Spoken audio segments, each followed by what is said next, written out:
Tapi banyak kan yang pengen pakai nama itu.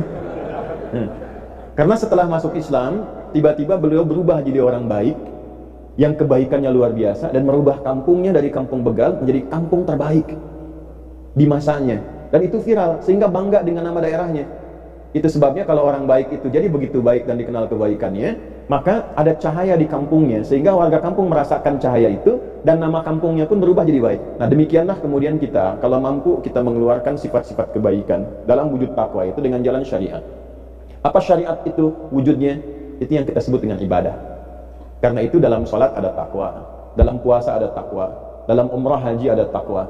Dzalikal kitabu la hudal lil. Nah, siapa mutakin orang takwa itu? Ayat 3-nya. Alladzina yu'minuna bil ghaibi wa yuqimunas. Jadi ketika ibu, saya, kita diminta menunaikan sholat, bukan ingin memberikan beban, tapi sholat itu akan merubah kita menjadi pribadi yang lebih baik.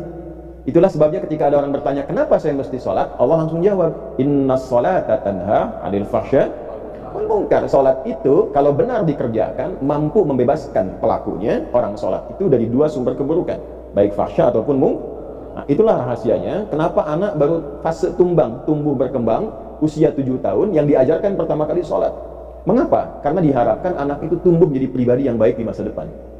Ya ayyuhalladzina amanu kutiba 'alaikumus kama kutiba 'alal ladzina min qablikum la'allakum tattaqun. Di dalam puasa ada takwa. Itulah sebabnya kenapa orang puasa cenderung bisa menjadi lebih baik dibandingkan saat dia tidak puasa. Dan ternyata di antara hikmah puasa itu mampu menekan seseorang dari perbuatan maksiat, bahkan sifat buruk yang pernah dia kerjakan. Nah ini kenapa setiap Jumat kita tiap pekan khatib mengingatkan yuk tingkatkan takwa. Maksudnya apa? Coba evaluasi sebanyak apa kebaikan yang sudah dikerjakan selama sepekan ini dengan status yang melekat pada diri kita. Bisa datang ke Jumat ya, ketika mendengar khatib mengatakan, jamaah sekalian mari kita tingkatkan takwa. Lekatkan statusnya. Sebagai anak, berapa kebaikan yang telah kita munculkan kepada orang tua.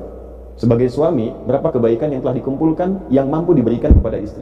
Sebagai ayah, status sosial dan sebagainya. Nah kumpulkan itu, jangan sampai kita wafat kecuali sedang patuh mengerjakan kebaikan itu. Itu diantara rahasia. Kalau sudah jadi muslim, pasti insya Allah jika Islamnya benar, syariatnya benar, terkumpul kebaikan dalam dirinya, dan kebaikan yang menghasilkan pahala itu disebut dengan hasanah, dan dengan hasanah itulah kita pulang di dunia sampai ke akhirat. Maka doanya, Rabbana atina fid dunya wa fil akhirati wa qina. Nah